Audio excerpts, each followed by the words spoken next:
Nginibingelele emphakathi wakithi wase South Africa namaphethelo. Nikhuluma noPhumlani wakamhlongo from kwaDukuza TV. Sikhuluma siseyintabeni zaseThongathi eMagwaveni eWard 62.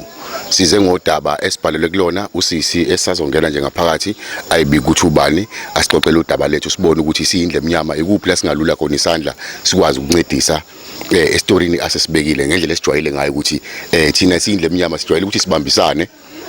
Sesazise sihambile kakhulu sinani babukeli bethu bakaDukuza TV ezintweni eziningi sisiza abantu, so bayabona ukuthembeka nokuthembeka kwenu babukeli bethu konke nikwenza kuthina, ingakho size sahamba safika kanje. Siyabonga nje ngakho konke enisenzela khona, ukusupporta nje nokusubscribe nokulike ikona nje okubaleka kakhulu nokuthatha kusibeke size sifike la esikhona, ngoba usibize nje usisi ngokwethemba ukuthi iDukuza TV iyasebenza iyaziwa ukayibone. So siyabonga njalo, sicela ukuthi niqhubeke njalo babukeli bethu bakaDukuza TV nokusubscribe ni like ni comment nothando nje enisinika lona, sisazongena nje ngaphakathi. Siyabonga. Njengoba nginithembisile ke ukuthi sizongena ngaphakathi ke sibone usisi lobe esibhalile kaDukuza TV, sizwe istory sakhe.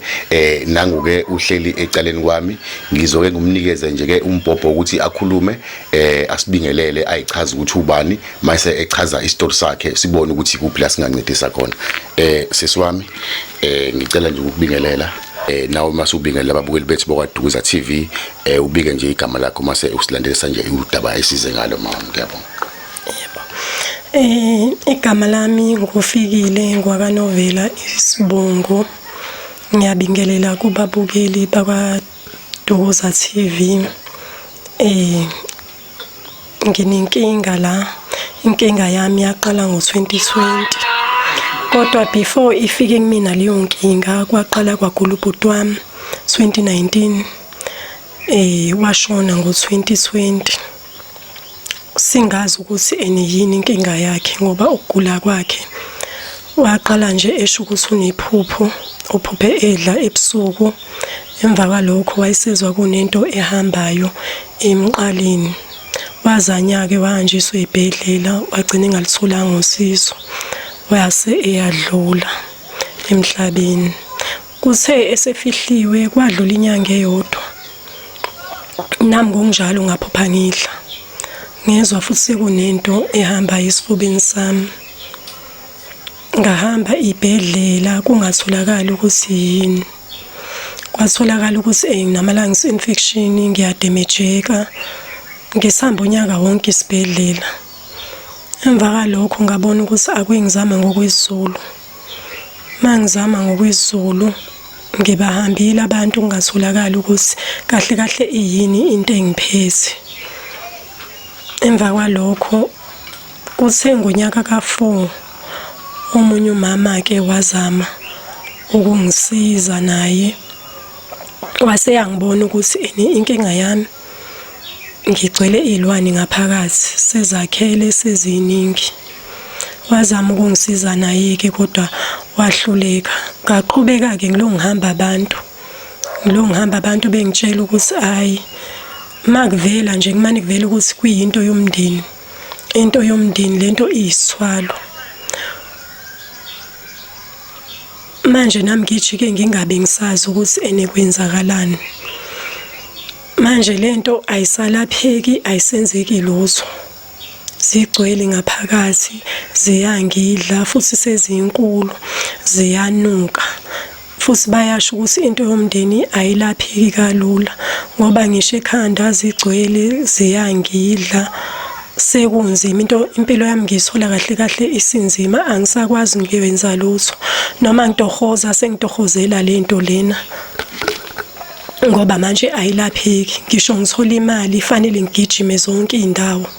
Kodwa manje futhi kujike kusala ukugula, ayilapheki, ziyakhala esiswini ngaphakathi, ziyangidla ngisho emehlweni ngathi kuzalele manje ngoba manje makungidla ngiphuma ngisho igazi ngomlomo, ngiliphume ngisho nangamakhala. Sekusukwa kwabe ngingenela ebantwaneni bami. nakhona ngingazi ukuthi sengingenile ey'nganeni, ngahamba futhi iy'bhedlela nakhona, nasey'bhedlela kungatholakali ukuthi yini ephethe iy'ngane. Ngagcina futhi sengihamba abantu besiZulu, uma ngifika futhi kubantu besiZulu besho ukuthi cha lento isey'nganeni, yathi ingena kuwena nasey'nganeni yayingena kuzona. Manje ney'ngane nazo ayisalapheki, akusenzeki lutho. Iy'ngane sey'nenkinga esikoleni ngoba lento yenza ukuthi njengoba ihleli ngisho ekhanda yenza ukuthi iy'ngane ingakwazi kahle ukufunda, sezinenkinga sengiyabiza nasey'koleni ukuthi ayikwazi ukufunda iy'ngane.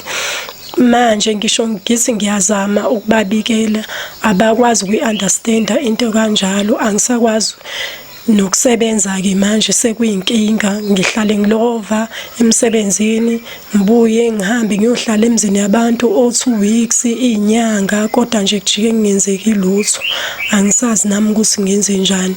Ngiyacela kubelaphi bendabuko uma kukhona onosizo ongangilekelela kule nkinga, ngoba manje angiguli ngedwa, ngigula ney'ngane, sekungaphezu kwamandla ukugula kwami.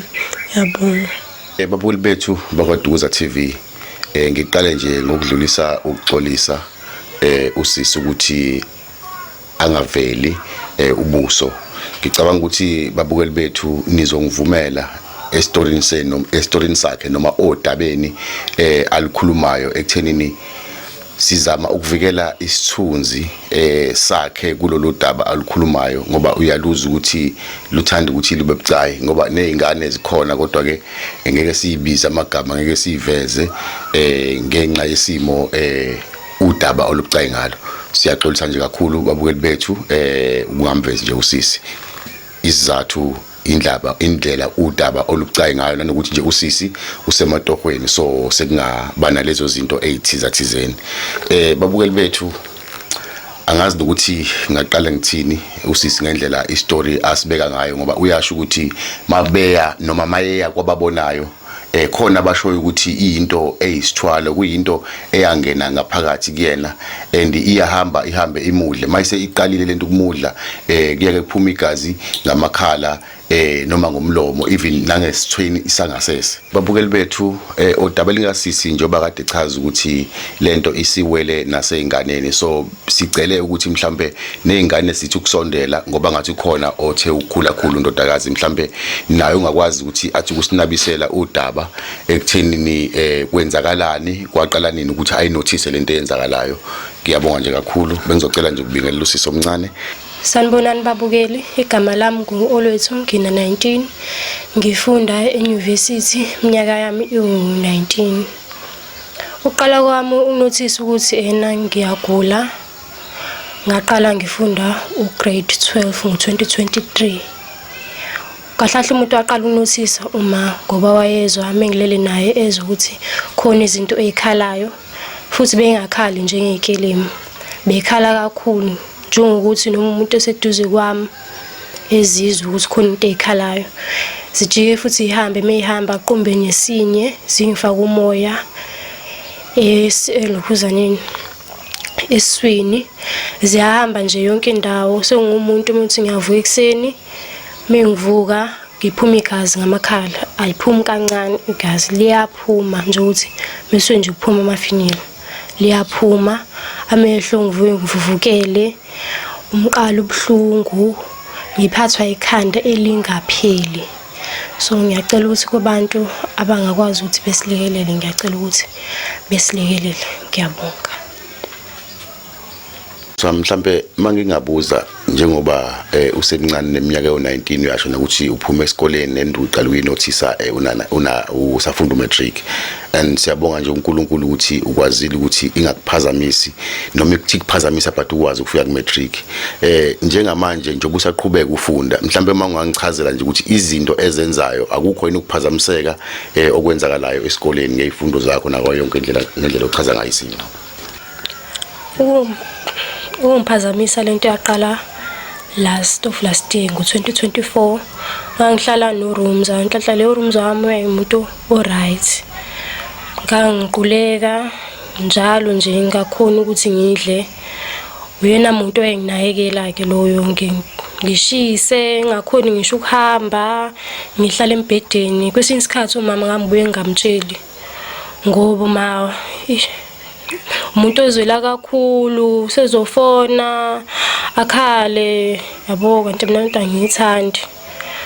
So kokunye ngikhetha ukuthi nje ngingamtsheli kodwa mase kudlulele kupheka amandla ngiyamtshela. Lo nyaka nakhona futhi kuyaqhubeka na last year nakhona beqhubeka ngiquleke. Yabo ngiphalaze ngakhonisha ukudla ngiphelelwa amandla ngakwazi ukuhamba ngivuka umzimba ubuhlungu ngalendlela.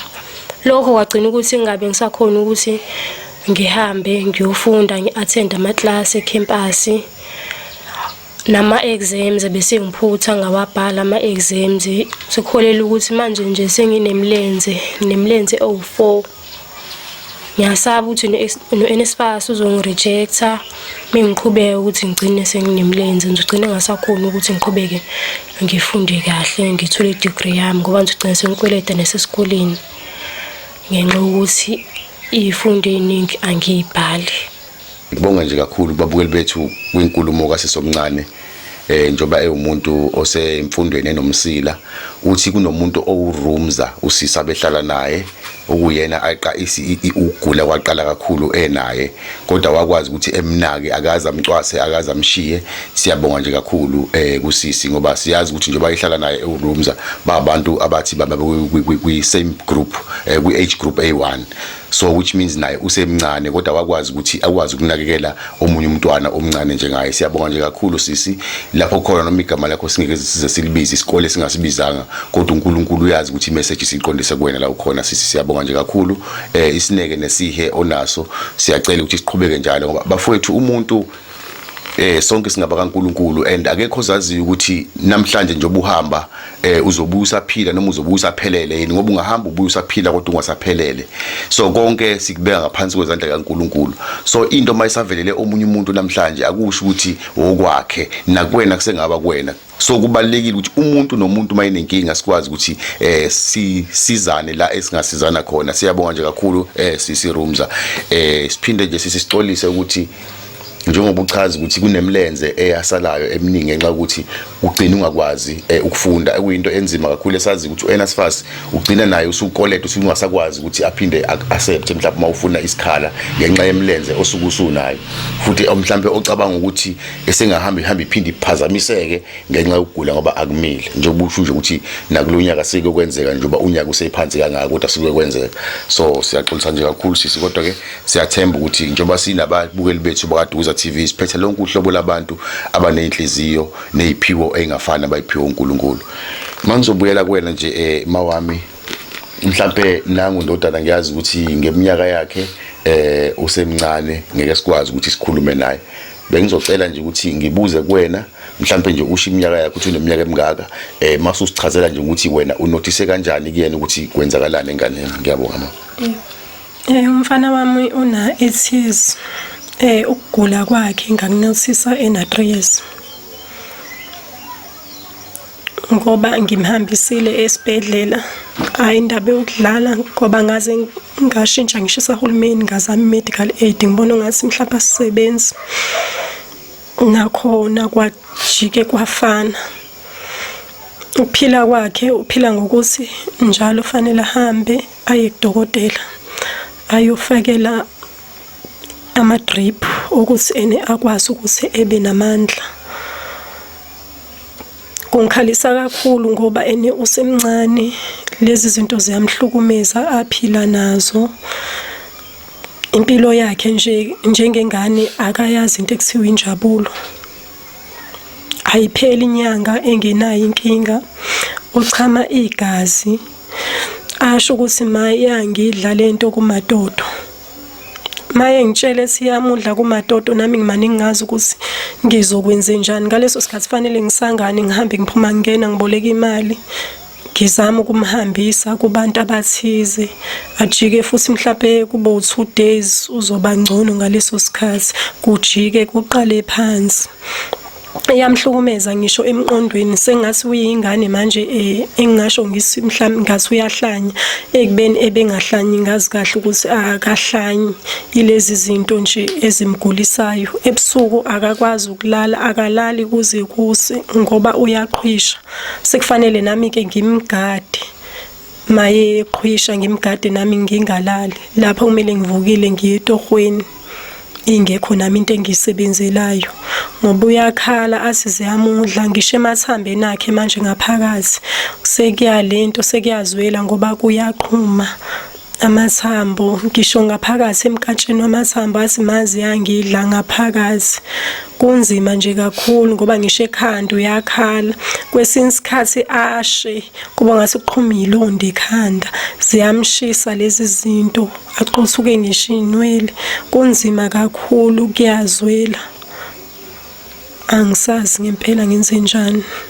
Okay mama, mhlambe mangabuza kodwa ke sayidini lasesikoleni usaya esikoleni ma? Esikoleni uyaya ngoba inkinga nje yesikole iqala ukutholakala last year kakhulu yokuthi njalo behlezi bengibiza besho ukuthi akasakwazi kubamba lutho akusenzeki. Ngizame-ke nami ukumfundisa la endlini ngibona ukuthi akasabambi kulutho kanti ngiyazi umfana okhaliphile ngiyazi ngazi kahle kodwa nje akusabambeki lutho hlobo like ungathi uyingane nje ehlanyayo. Lapho ngizoba understandisa kanjani abantu esikoleni ukuthi ingane yami inenkinga ekanje futhi ngibuye ngimkhiphe nasesikoleni thola ukuthi siyahamba siyohlala emizini yabantu thola ukuthi awuzofunda u2 months awuzofunda u3 months ufunda kanzima nje kanzima ngoba nakulonyaka nje obuqaliwe December besingekho sile eNgwavuma sahamba sayohlala khona u2 weeks ngabuya nezingane ngoba mangihamba nabo bonke angishiyi umuntu mangibuya nezingane wabuya nje kwangathi khonto emilile yithumba esinqeni ngasangana ngingazi ukuthi yini ngizoyithatha phi imali ukuthi ngigibele ngiyotho ngathi ngimise dokotela ngazama ukumfaka insipho noshukela ngenzela ukuthi isho siqhume ngoba kutshengisa ukuthi ngathi kuyithumba ngakusasa mangithi ngiyamkhipha lento akulona ithumba leli ngoba bekhala engalali kutshengisa ukuthi ithumba lifuna ukuphuma ubomvu mangithi ngiyamkhipha iplaster ngibuye ngibiza usisi wakhe ngithi luyandabuka kuphumani kuphuma impethu ukuthi iphuma phi enganeni mangithi ngiyabuka la iphuma khona le mpethu kuvuleka imbobo engangobaba angiyazi mina lento engibhekene nayo kungapheki kwamandla ngoba kube kuthiwa ngigula ngedwa ngabe ngcono manje njengoba kugula nezingane kwamina sengumuntu owenza into wrong emsebenzini akusasebenzeki ikhanda lami nje liyaphithana nabo sebengigcine nje ngomusa kodwa nje ngoba nento engisebenza kahle ayikho makuphela inyanga ayisekho injabulo isiphelile nje injabulo ayisekho ngoba kumele ngiqeqa abantu kumele ngikhokhele abantu imali iyona impilo lesi engiphilayo ukuthi kumele ngikhokhele impilo ukuze ngizophila nabantwana sekuyilokho nje. Okay mama, mhlambe mangabuza sisi esayidini likamfana nje esikoleni ngoba kwisimo akusona nangendlela ebeka ngayo ukuthi akasakwazi nokunderstand esikoleni ingane mayingakhuphi noma kukhona inkinga enokuphazamiseka bake bekubhalile incwadi bakurefele kwezinye izikole noma bekise kudokotela urefele kwezinye izikole ezispecial for abantwana bakubizwa ngokuthiwa isikhathi esiningi ama-slow learners into enjengaleyo mhlawumbe akukho mhlawumbe inhlelo enike nayi kulungisa icishe ifana lezo. Bake banginikeza iform ukuthi akahambe aye ekliniki bemcheck ukuthi alright yini nangempela ngamthatha ngamhambisa bafike ekliniki bamcheka mayebuya ama results abuya akanalutho akutholakali lutho babuye ke esikoleni bamqhubeza ukuthi nje bemgcina ukuthi akwazi ukufunda kodwa noma zikhona inkinga kodwa uyaqhubeka yena kodwa kanzima usaqhubeka nje usahlupha uyaqhubeka noma kungafundeki kunjalo alukho ushintsho. Ubaba ukhona yini weingane mhlambe mayekhona udaba lolu ukuphi la asiza khona mhlambe nibambisene yini khona okanye mawukuthi akazi ukwamazisa yini nokuthi mhlambe ke mawukuthi ukhona uyazi yena lento ayimthinti yini akukho mhlambe naye la aka complain khona ngesifo esinjengalesi. Ubaba ingane ukhona. Nokuba nje ngiyaphila udlala igalelo elikhulu phezu kwempilo yami. Ngoba bengengize ngibe nayo imali yoku-afforda abantu. Imali esesikhiphile isiningi kakhulu. Nezibhedlela ukuthi sisheshe sikwazi ukuthi sithole usizo olusheshayo phoqa ukuthi sisebenzise i-medical aid. Kunzima ngoba manje naye usigcine sengene ey'kweletini ezama ukusiza kungalungi. Kuke nje manje kwakhona la angiyekelela khona-ke nje. Unyaka odlule wonke nje uke wangiyekelela kwangempela ngabona ukuthi usekhathele. Akasazi ukuthi kumele enze njani ngoba naye uyasho ukuthi angisazi ngikhathele. Yena naye lento iyamthinta ngoba naye akasekho right. Uyagula.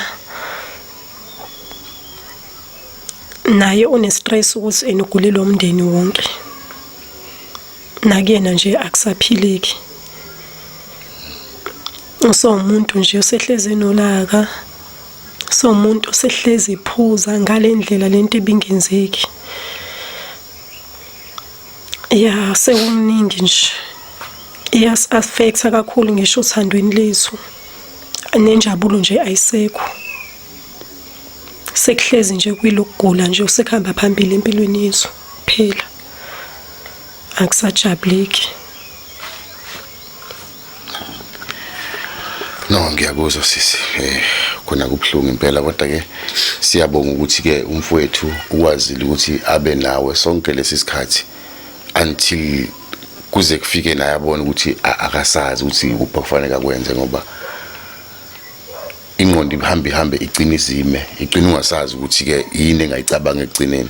Mhlawumbe manje ngizobuza nje ngoba mawuthi uyayibheka lento thina singabantu abamnyama siyazi ukuthi into enjengalezi ziyake zibe izinto eziqhamuka somewhere akubi ukugula nje okusuke eqhamuka emoyeni ngoba uyazi ukugula okungekho normal njengoba washo ukuthi ke nabantu laba ababonayo usubahambile bakhuluma lokho abakhulumayo bathi into mhlawumbe isemndenini into eyisithwalo mhlawumbe akukho la mhlawumbe nike nakhuluma mhlawumbe nanomndeni wakho mhlawumbe nikhulumisane nje ukuthi akufike nje mhlawumbe kuzolungiswa noma igceke ngoba kusinye isikhathi sithola ukuthi kunezinto ezithi mayebekwe egcekeni kufanele ziyolungiswa egcekeni ezingeke zilunge ngisho ungayilungisa kuphi ezilonga ungakafika egcekeni ezingeke zilunge mayiboshwe emuva isuke iboshwe khona akukho yini la mhlawumbe abake bafika khona abantu laba ababonayo bezolungisa nje mhlawumbe isimo segceke noma ni umndeni nikhulumisana ngesimo esinjengaleso.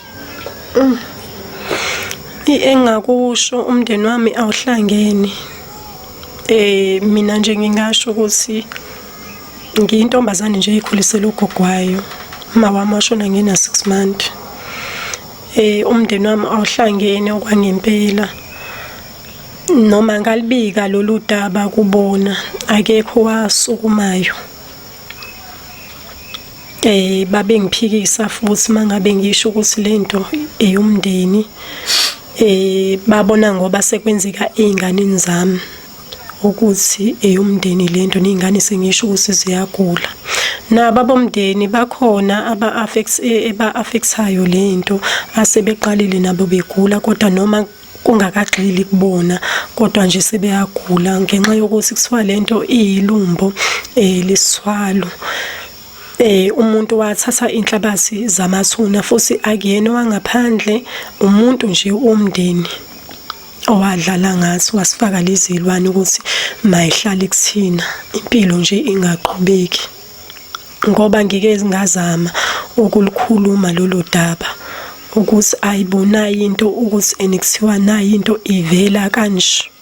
So kuke kube khona ke abaphakamisa imoya uma ngibeka ngalolu daba ukuthi ayibo into okuthiwa ikanje. Abanye ke beke bethi hayi ungalento kungalokushiwo ukuthi eneyinhlabathi zamathuna ezasetshenziswayo abangilapha abantu bezulu kodwa nje bengalobe phatha lelo gama ngingabe ngisazi ukuthi kanti ikuphi kuyikhona khona ngempela. ngoba nangaphezulu akekho ongisizayo ngisho noyedwa kulempilo le engiphilayo. Okay, siyabonga kakhulu mama.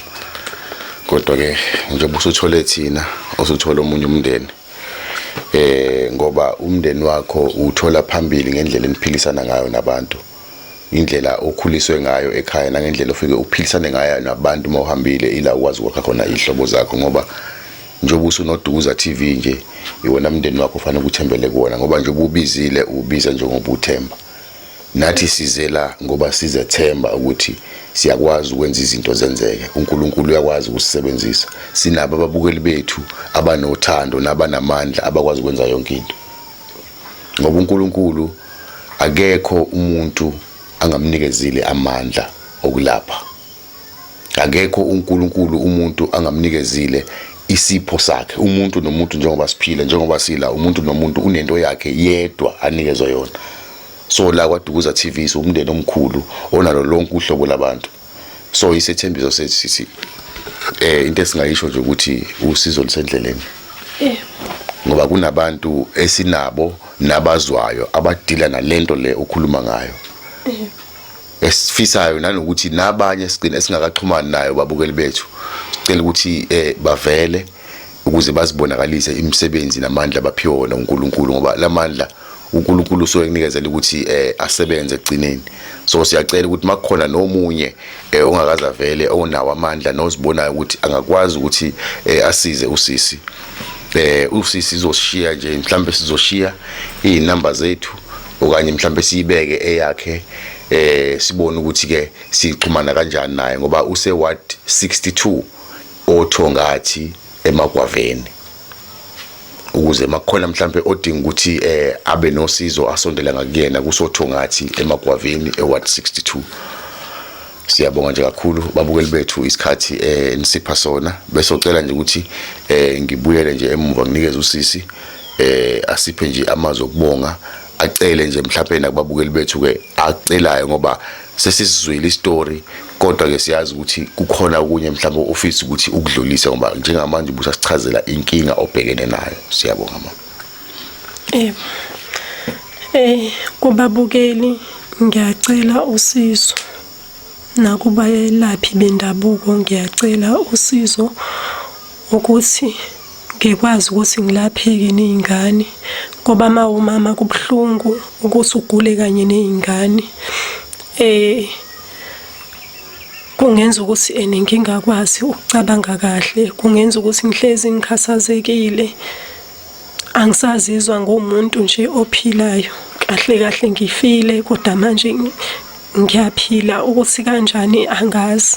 Impilo nje imile. Ngicela usizo kubabukeli ukuthi bengilekelele kanye nabelaphi bendabuko ukuthi bengilekelele kulokhu kugula kukwazi ukudlula ngoba kungaphekwa amandla. Angazi ukuthi maqhubeka la kuzogcina kwenzakaleni ngoba akuphileki akulaleki. Sisomncane kungafisi ukuthi udlulise nje amazwi okubonga babukeli bethu bakaDukuza TV. Ngisanda ukudlulisa ukubonga kubabukeli baDukuza TV ngokulalela indaba yethu story sethu sempilo yethu. Besicela usizo nami ngokwami ngiyalicela usizo, ngicela ubhutami nowami usizo. Singabonga kakhulu mase siyathola usizo kumphakathi waDukuza TV. Ngibonga kakhulu. Angakanani ngalokukhokhela lokho? Sengisafarishe 7 years kakhulu. 7 years. Okay. Kanye nabantwana. Okay. So uzamile zonke indawo awuexplore. Sengihambile indawo kakhulu. Ngibahambile abantu mhlawumbe bangaphezulu kwa-15 bahambile.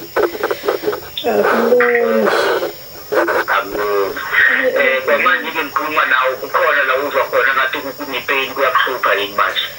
Manje ngiyopha ngiphuma igazi ngamakhala ngoba manje Igazi ngamakhala. ngoba ngathi ngihleli nje mangene ekhanda kwakhona into efikayo nje umoya ngihleli ngibhekile yangena lento lena okunye kwanyuka nje ngamahlombe kuyongena ekhanda manje kuzalele kuningi ekhanda kuyangidla Kwamanje bengikhuluma nawe abona la uzwa khona ukuthi ngathi kuyashinda or kune-pain kwenzekani emzimbeni wakho manje?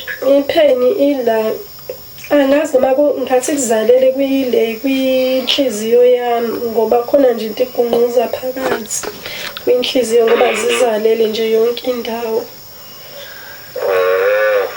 Mara ipain uyayizwa la emzimbeni?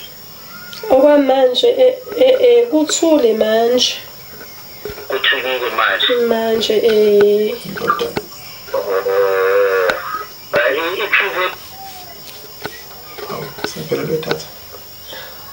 Babukeli bethu bakwaDukuza TV, siyabonga nje isikhathi senu enisinikeza sona nothando enisinika lona ukuthi sikwazi ukuthi silalele inkinga zabanye abantu siyithathe sizenze zethu. Kwalokho kuyisiphiwo esivela kuNkulunkulu esiyoba nemphumela ngelinye ilanga. Ithemba nje lilapho ukuthi kokwenza kumuntu sonke isikhathi usukuyibekela kuyokwenzeka kuwena la ngelinye ilanga. So babukeli bethu besicela nje ukuthi bonke abalaphi bendabuko owazi ukuthi lesi simo osisi abakusona angakwazi ukuthi asilaphe abantu mhlambe noma ngabe imuphi umuntu ngoba uyeza ukuthi lento iyisilwane inesithwalo phakathi. So umuntu nje onolwazi lezinto enjengosithwalo ilwane ezithile engaphakathi ama spiritual what sicela ukuthi ke avele sizoshiya inamba zika mama sibeke lapha escreenini noma mhlawumbe ngizomnikeza umbhobho ke kuyimanje ayibize inamba yakhe ukuze ababukeli bethu bamthinte mhlawumbe nabafisa nje ukuthi bambone mhlawumbe bezomnikeza isupport ngoba siyazi ukuthi babukeli bethu nomkhuleko nje uwodwa uyakwazi ukuthi umpholise umuntu enhliziyweni umduduze nabafisa nje ukuthi beze kuyena utho ngathi abangalazi ise egwaveni mabefisa ukuthi ke mhlambe beze nathi sifike sizobabona bangasithinta nathi ke einambeni zethu zowaDukuza TV ukuze sikwazi ukuthi sifike sibaphelezele bezobona usisi kodwa ke nama direction alula kakhulu ngendlela eyisimanga ngoba mawusumfonile unesifiso sokuza uzobabona noma uzobasiza bayokunikeza ama direction ngoba nathi siyaqala ukuza la kodwa nje uthe bayisitshela azange siduke nakanye bengizocela nje ukuthi ngidlulisele kumama abize inombolo yakhe yocingo mase siyabonga nje kubabukeli bethu bakaDukuza othandweni abasinikeza lona. Mawa ngicela nje ukuthi ubale inamba yakho zocingo ukuze bakuthinte babukeli bethu. Inamba yami is 072 518 5129. No siyabonga kakhulu mawami. Babukeli bethu ke iyo inamba kaSisi le aseyishilo angatholakala kuyona umakhala ekhukhwini noma isiphi isikhathi uzomthola. Siyabonga nje kakhulu babukeli bethu. Sicela nje uNkulunkulu aqhubeke njalo nokunipha inhliziyo aniphe zona ezinothando nezinomutha nezinesineke nesikhathi nje enisinikeza sona nothando enisinika lona nathi siyabakwaDukuza TV siyazibongela nje kakhulu. Sicela niqhubeke njalo nesupport yenu ngoba inkulu siyayibona usuku nosuku iyakhula bayasifonela bayasibonga nabanye bethi kodwa bhuti anisafiki ngani siyeza bakwethu ningadinwa yithina siyohlezi sinani sinithanda njengoba nithi uthando. Sicela niqhubeke no subscribe ni like ni comment ni share. uNkulunkulu athele umusa.